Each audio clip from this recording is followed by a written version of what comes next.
बड़ी खबर आपको बताते हैं भारत और पाकिस्तान के बीच, क्योंकि भारत पाकिस्तान के बीच मामला अब अफगानिस्तान का भी अटक रहा है। हाँ ना और हाँ ना के बीच शारजा के लिए जो फ्लाइट श्रीनगर से रवाना होती थी उस पर दोबारा से ऐतराज किया है पाकिस्तान ने। और पाकिस्तान की तरफ से जो गुज़श्ता दिनों नोटम जारी किया गया था, यानी एयरलाइन से कहा गया था कि वो परवाज़ों का फ़िज़ाई हदूद जो है उसे इस्तेमाल कर सकते हैं, अब उस पर पाबंदी आयद कर दी गई है, यानी दोबारा से मामला खटाई में पड़ा है। अब थोड़ा सा माजी में चलिए तो आपको याद होगा कि जिस दिन पहले परवाज चली थी उमर अब्दुल्ला ने ट्वीट किया था और बदलते दिल की बात कही थी। वहीं पर आज दोनों साबिक वज़राए आला की तरफ से ट्वीट किया गया, एक ने पाकिस्तान की ओर सवाल खड़े किए और एक ने भारत सरकार पर सवाल खड़े करते हुए कहा कि पीआर स्टंट चलाने की कोशिश की गई, ये महबूबा मुफ्ती ने कहा। और सूरत हाल ये है कि एक्सटर्नल अफेयर्स मिनिस्ट्री इस पर लगातार खामोश है,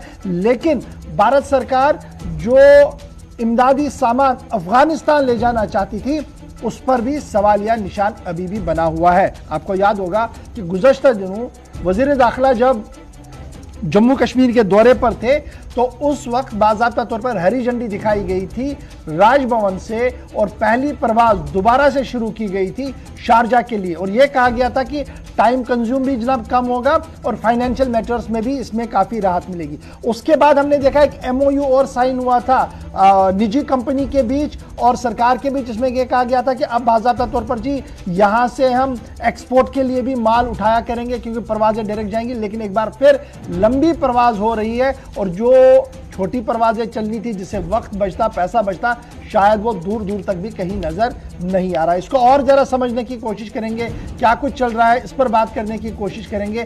बात करेंगे जनाब रहमत कलीम मेरे साथ है। रहमत, बहुत शुक्रिया जी ज्वाइन करने के लिए। साबिक दो वज़राए आला की रिएक्शंस ऑलरेडी सामने आई है। उमर ने कहा अनफॉर्चुनेट, महबूबा मुफ्ती कह रही है ये पीआर स्टंट है। तो क्या मैं ये समझूं कि पाकिस्तान की पॉलिटिकल एस्टैब्लिशमेंट, पाकिस्तान की जो दूसरी एस्टैब्लिशमेंट है, मिलिट्री एस्टैब्लिशमेंट है, वो एक पेज पर नहीं है? क्योंकि 2 दिन पहले हमने देखा बाज़ाब्ता तौर पर अप्रूवल मिली, जिसके बाद जहाज चले, वज़ीर आज़म के दफ्तर जहाज को चलने की इजाज़त दी गई और अचानक से आज ये कहा गया कि जनाब विड्रॉ किया गया जी ऑर्डर दोबारा से। जी देखिए, बिल्कुल पाकिस्तान में कुछ ना कुछ अंदर ज़रूर चल रहा है जिसकी वजह से पाकिस्तान ऐसे ऐसे हरकतें कर रहा है या ऐसे ऐसे फैसले ले रहा है जिससे पड़ोसी ममालिक को मसाइल का सामना करना पड़ रहा है। खासतौर से पिछले दिनों बहुत अच्छा सिलसिला चल रहा था। हिंदुस्तान के वज़ीर आज़म पाकिस्तानी एयर स्पेस का इस्तेमाल करके इटली जाते हैं, G20 समिट में शिरकत करते हैं। उससे पहले पाकिस्तान के वज़ीर आज़म श्रीलंका आते हैं हिंदुस्तानी एयर स्पेस का इस्तेमाल करते हुए। तो ये एक बहुत अच्छा सिलसिला चल रहा था। उस बीच श्रीनगर से सीधे शारजा के लिए डायरेक्ट जब फ्लाइट का सिलसिला शुरू हुआ तब पाकिस्तान से इजाज़त लिया गया था, पाकिस्तान ने इजाज़तनामे दिए थे। उसके बाद बाज़ाब्ता तौर पर 23 अक्टूबर की रात को यानी 24 अक्टूबर को पहली फ्लाइट हुई थी शारजा के लिए, सीधे रवाना हुई थी। श्रीनगर से सीधे इस्लामाबाद होते हुए ओमान के लिए रवाना हुई थी और शारजा पहुंची थी। ये बहुत ही आसान रास्ता था श्रीनगर से दुबई जाने के लिए, बहुत ही आसान रास्ता श्रीनगर के जम्मू कश्मीर के अवाम के लिए था। तो एक तो कम खर्च आ रहे थे, कम वक्त लग रहा था, बहुत ही आसान फ्लाइट की सर्विस हो गई थी। और इसमें पाकिस्तान की तरफ से जो फैसले लिए गए थे, मंजूरी दी गई थी एयर स्पेस के इस्तेमाल की, उसे हम सराहते हैं। वो खैर मकदम करने वाला फैसला था। लेकिन जैसे 24 तारीख को पहली फ्लाइट गई, 26 तारीख को दूसरी फ्लाइट गई, इन दोनों फ्लाइटों को पाकिस्तान की एयर स्पेस से जाने दिया गया। उसके बाद से स्पेस पे पाबंदी लगा दी गई। उसके बाद से तीसरी जो फ्लाइट गई है वो बाज़ाब्ता तौर पर 2 नवंबर को गई है, जो सीधे तौर पर श्रीनगर से उड़ के सीधे पंजाब हुई, फिर पंजाब से राजस्थान, राजस्थान से गुजरात और गुजरात होते हुए फिर बहरे अरब में दाखिल होते हुए बहरे अरब के ऊपर से जाते हुए ओमान पहुंची। तो एक लंबा टर्म है, बहुत दूर का, यानी पूरे पाकिस्तान की एयर स्पेस को कवर करते हुए ओमान की तरफ रवाना होता है। तो ये एक कहीं ना कहीं बड़ा वक्त लगता है, जो मुश्किल है। इस सफर में मुश्किलात और बढ़ जाएंगी, खर्चे भी बढ़ जाएंगे, किराए भी बढ़ जाएंगे। लेकिन इस बीच पाकिस्तान की तरफ से ऐसा फैसला क्यों लिया गया, इसके पीछे की कोई हिकमत अमली अभी तक के पाकिस्तान सरकार की तरफ से साफ नहीं किया गया है। लेकिन हिंदुस्तान की सरकार ने इस पर गौर खोज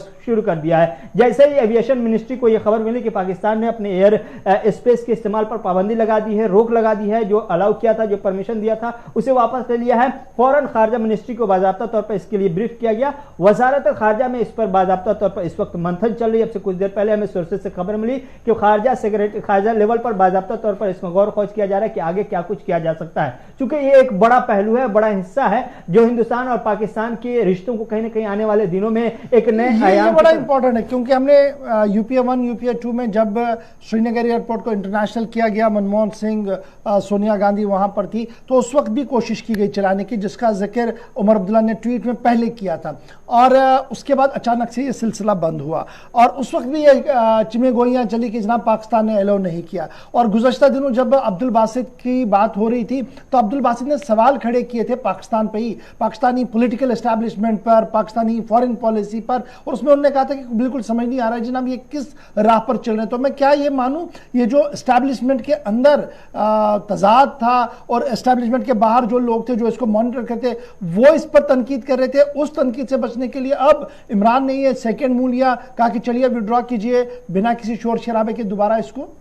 ये कहीं ना कहीं इमरान खान पर एक प्रेशर है। वो प्रेशर इस बात की है कि हमारी खारजा पॉलिसी है कहाँ, काम कहाँ कर रही है। इमरान खान अभी तक के या इमरान खान की सरकार ने यह साफ नहीं किया कि हिंदुस्तान को लेकर के मौक़िफ़ क्या है, हिंदुस्तान को लेकर क्लियर स्टैंड क्या है। कुछ अंदरूनी खाना कुछ कार्रवाइयां चल रही है, कुछ हरकतें, कुछ आपसी मेल मिलाप चल रहे हैं। और फिलहाल कुछ दिनों के लिए जो ऊपर से खबर मिली कि फ्लाइट की सर्विस जो इस्तेमाल की गई थी, एयर स्पेस इस्तेमाल किया गया था, ये सब कहीं ना कहीं इब्तदाई दिनों की तस्वीरें जरूर बता रही थी जब रिश्ते बहाल होना चाह रहे हैं। लेकिन आखिर ऐसी मजबूरी कहां से आई पाकिस्तान को? गुज़श्ता दिनों बासित साहब का जो हमने बयान दिखाया था, सुनाया था, वो सीधे तौर पर बता रहा था कि पाकिस्तान में खारजा पॉलिसी कुछ नहीं है। अगर आपको हिंदुस्तान के साथ रिश्ते रखने तो रखिए, नहीं रखने तो कट टू कट कीजिए, अगर नहीं रखने तो फिर जम्मू कश्मीर से श्रीनगर से फ्लाइट देने का क्या, वजीर आजम की फ्लाइट सर्विस के को एयरपेस इस्तेमाल करने की मंजूरी क्यों? इस तरह से कई और चीजें हैं जिसको लेकर के बाज़ाब्ता तौर पर इमरान खान पर दबाव है। लेकिन इमरान खान फंसे हुए कि आखिर करें तो क्या करें, हिंदुस्तान के साथ रिश्ते रखें या नहीं रखें। फिर हालिया दिनों जब एनएसए कुल मिलाकर मैं ये मानूंगा कि श्रीनगर के लोगों को और वादी के लोगों को फिलहाल और इंतजार करना होगा बैनुल-अक़वामी परवाज़ों के लिए, क्योंकि हमने at the end of the day परवाज़ जो चलानी है उसकी एयर स्पेस यूज होनी है पाकिस्तान की, जो अब नहीं हो सकती है। नंबर 1। नंबर 2 बड़ा इंपॉर्टेंट है, जब मैं पाकिस्तान के पॉइंट ऑफ व्यू से देखता हूं तो ग्लोबल लेवल पर एक अपील है इमरान खान की, वज़ीर ख़ारजा पाकिस्तान की, फॉरेन ऑफिस पाकिस्तान की। देखिए ऑन ह्यूमैनिटेरियन एड जी अफगानिस्तान जाना चाहिए और अफगानिस्तान के लिए राहें खोल देनी चाहिए। अब तक अफगान एस्टैब्लिशमेंट को हमने जी मदद करनी चाहिए। और जब हम देख रहे हैं पिछले 3 दिन से लगातार जो कोशिश भारत सरकार की जा रही थी कि एनएसए लेवल की मीटिंग हो, उस पर बैक ट्रैक हो रहा है पाकिस्तान की तरफ से। फिर जो इमदाद ले जाना था जिसके लिए एक आसान रास्ता था जी अफगानिस्तान पहुंचाने के लिए पाकिस्तान के रास्ते से, उस पर भी अड़चने हैं। इन सभी अड़चनों को कैसे देखें?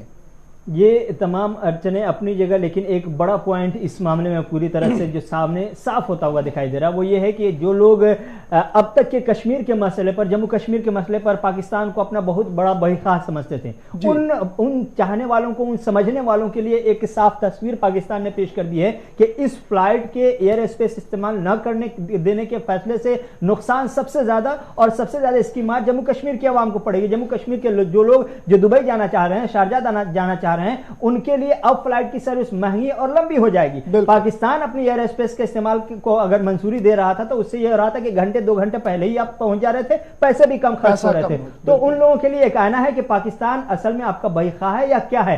रही बात दूसरी, तरह तरह के बयान सामने आ रहे हैं। 2010-2009 की बातें आई, हुआ मुफ्ती की तरफ से जो बयान किया, कहीं ना कहीं इन बातों में सच्चाई तो जरूर है कि आपने खारजा लेवल पर पाकिस्तान की सरकार को अगर लॉन्ग टर्म के लिए कायल नहीं किया एयर स्पेस के लिए इस्तेमाल करने के लिए, तो फिर कहीं ना कहीं गैर संजीदगी का मुजाहरा कुछ हद तक तो कर ही रहे हैं। साथ ही साथ वजीर आला, साबिक वजीर आला उमर अब्दुल्ला ने कहा 2009 और 10 में जिस तरह से पाकिस्तान ने गलती की थी वो गलती दोहराई जा रही है, क्योंकि उमर अब्दुल्ला को यकीन था कि इसी के सहारे दोनों मुल्कों के दरमियान रिश्ते बहाल हो सकते हैं, रिश्ते की इब्तिदा हो सकती है। लेकिन वो कहीं ना कहीं वो पहलू भी अब खत्म होता हुआ दिखाई दे रहा है, जिससे उमर अब्दुल्ला ने इसे अनफॉर्चुनेट कहा है। और जाहिर सी बात है पाकिस्तान क्लियर नहीं कर पा रहा है कि वो हिंदुस्तान के साथ रिश्ते रखना चाहता है, नहीं रखना चाहता है। इस बीच अब अफगानिस्तान भी तो पिस रहा है।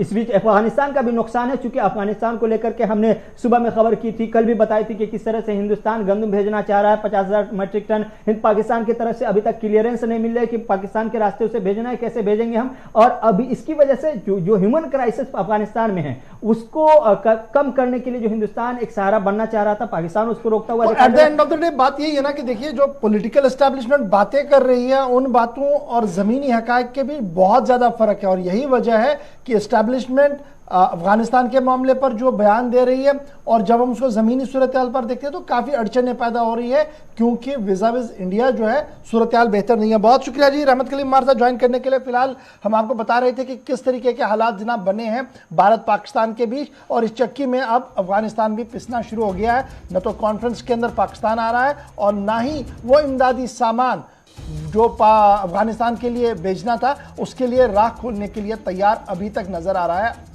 पाकिस्तान। और पाकिस्तान की तरफ से कुछ टेक्निकल बातें जो है वो पूछी गई हैं और जिनका जवाब दिया गया है कॉमर्स मिनिस्ट्री की तरफ से। लेट्स होप कि मामला जो है वो आगे बढ़े। बात जरा